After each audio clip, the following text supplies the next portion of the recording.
Hello friends, myself doctor Rohit Garg, hair transplant surgeon, Ludhiana hair studio.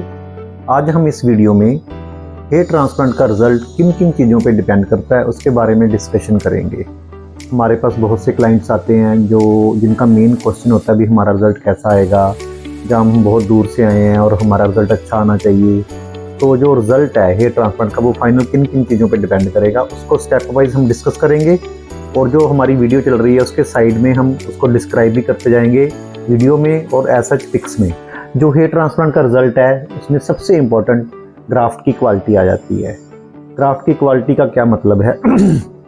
Graft की quality, जो graft होते हैं किसी भी क्लाइंट के, वो एक ग्राफ्ट में सिंगल हेयर निकल सकता है, 2 निकल सकते हैं, 3 निकल सकते हैं, 4 निकल सकते हैं, 5 निकल सकते हैं। जितने एक ग्राफ्ट में हेयर फॉलिकल ज़्यादा निकलेंगे उतना ही क्लाइंट का रिजल्ट अच्छा आएगा। उसके बाद करना आ जाती है, इसको चेक करने के लिए हम अपने माइक्रोस्कोप से पेशेंट का क्वालिटी ऑफ ग्राफ्ट चेक करते हैं, जो हमारे साइड में पिक्स में वीडियो में चल रही है। उसके बाद जो आ जाती है नंबर 2 पे, हमारा डोनर एरिया की क्वालिटी कैसी है और डोनर एरिया कितना है। ये चीज़ बहुत इंपॉर्टेंट है।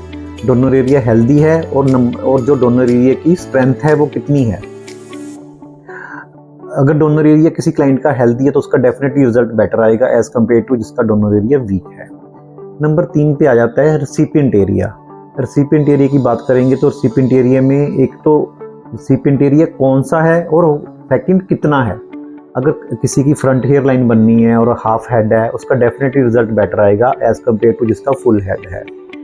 अगर किसी का फ्रंट है, हाफ हेड है, उसमें हम उतने ही नंबर ऑफ ग्राफ्ट ज़्यादा लगा पाएंगे जितने हमने सारे हेयर सिर पे डिस्ट्रीब्यूट करने हैं। तो इन चीज़ों पे हमारा रिजल्ट डिपेंड करता है। उसके बाद आ जाता है हमारा प्लेसमेंट ऑफ ग्राफ्ट। जो हमने ग्राफ्ट प्लेस करने हैं उनको हमने नेचुरल तरीके से लगाना है। जो हमारी फ्रंट हेयर लाइन है उसको हमने सिंगल हेयर से बनाना है और उनकी डायरेक्शन प्रॉपर देनी है जैसे पेशेंट की नेचुरल हेयर लाइन लगे। और उसको जो हेयर लाइन है उसको हमने जिगजैग करना है, उस पर भी रिजल्ट बहुत अच्छा नेचुरल लगने लग जाता है।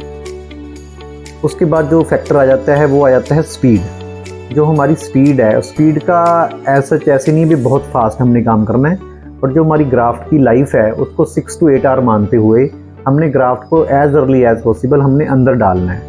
जैसे कि अगर किसी बंदे का सिर का फुल हेड होना है और उसको हमने 6000 या 7000 ग्राफ्ट लगने हैं, उसको एक दिन में करेंगे तो ग्राफ्ट निकालते निकालते 3-4 घंटे लग जाते हैं और फिर होल बनाते 1.5-2 घंटे लग जाते हैं। तो उसको प्रोसीजर को हम 2 दिन में भी डिवाइड कर सकते हैं। एक दिन 3000 से लेकर 3500 ग्राफ्ट निकालिए और नेक्स्ट डे फिर उतने ही ग्राफ्ट निकाल के अपना काम कंप्लीट करिए, सो दैट कि ग्राफ्ट जल्दी अंदर चला जाए। उसके बाद आ जाता है post operative care. Post operative care बहुत इंपॉर्टेंट है। आप जहाँ से भी करवा रहे हैं, जिस टीम से भी करवा रहे हैं, सर्जन से करवा रहे हैं, उनकी सुपरविजन में जो आपको पोस्ट ऑप इंस्ट्रक्शन दी गई है, टाइम टू टाइम वॉश कब करना है, स्प्रे कब करनी है, जहाँ आपको कोई बाद में प्रॉब्लम आती है, स्वेलिंग आती है, पिंपल निकलते हैं, उनकी अपनी टीम से कॉन्टैक्ट करके मेडिसिन खाइए और उसको टाइम टू टाइम अपना ट्रीट करवाइए। एक हमारे क्लाइंट का क्वेश्चन होता है भी हम एक्सरसाइज कब कर सकते हैं। सो फर्स्ट 5 to 7 डेज हमने एक हैवी एक्सरसाइज अवॉइड करनी है। उसके बाद इस दौरान आप नॉर्मल अपनी वॉक्स, हल्की फुल्की साइकिलिंग कर सकते हैं, but heavy exercise 5 to 7 days के लिए हमने अवॉइड करनी है। उसके बाद आ जाता है हमने जो अपना काम है वो किसी क्वालिफाइड डॉक्टर की सुपरविजन में करवाना है। ये भी एक इम्पॉर्टेंट चीज़ है। जो डॉक्टर है उनका रोल क्या हो सकता है, वो आपकी शुगर, ब्लड प्रेशर और इन्फेक्शन कंट्रोल और बहुत चीज़ें होती हैं जो हमने एक डॉक्टर की सुपरविजन में अपना काम करवाएंगे। कहाँ से हमने कितने ग्राफ्ट निकालने हैं, हेल्दी एरिया से निकालने हैं, बियर्ड से कितने निकालने हैं, चेस्ट से कितने निकालने हैं, वो हमारा एक सर्जन ही अपना डिसाइड करेगा। एक इसमें इम्पोर्टेंट फैक्टर है पेशेंट प्रोफाइल। हमारा जो पेशेंट है, क्लाइंट है, उसको सिलेक्ट करना बहुत इंपॉर्टेंट है। जो क्लाइंट का प्रोफाइल आ जाता है उसमें पेशेंट की एज क्या है। जितनी हमारी एज यंग होती है आफ्टर 20 ईयर्स, उतना हमारा रिजल्ट बेटर आने की उम्मीद बढ़ जाती है। नंबर 2, पेशेंट हेल्दी है, उसको कोई ब्लड प्रेशर, शुगर, उसको कोई क्रोनिक डिजीज़ तो नहीं है, तो लाइक रेसिपिएंट एरिया पे कोई उसको सोरियासिस पैच तो नहीं है। ये चीज़ें भी हमने पेशेंट के प्रोफाइल के साथ चेक करनी है। पेशेंट स्मोकिंग कितनी करता है, ड्रिंकिंग कितनी करता है, सो इन चीज़ों को ध्यान में रखते हुए उसको हम टाइम टू टाइम उन चीज़ों को अवॉइड करना है।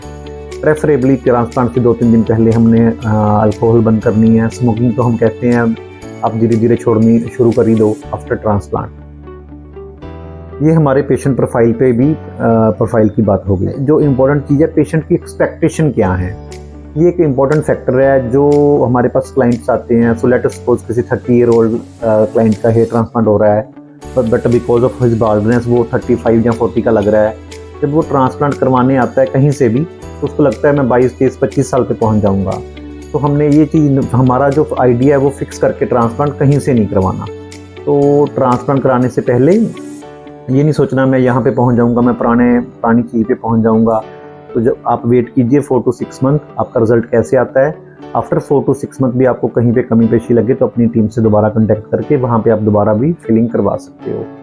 उसके बाद बात आ जाती है मेंटेनेंस सेटिंग की। मेंटेनेंस सेटिंग का मतलब क्या है, जब आपका एक बार ट्रांसप्लांट हो गया, आपका रिजल्ट अच्छा आ गया, उसके बाद कई बार 2-3 साल बाद, 4 साल बाद हमारे नॉर्मल हेयर या ट्रांसप्लांटेड हेयर थोड़े बहुत हेयर फॉल हो सकता है।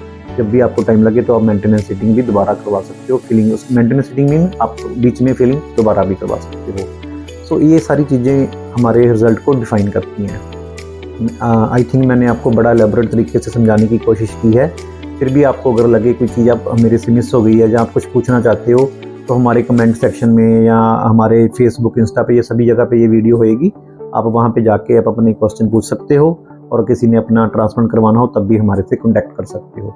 Thanks a lot.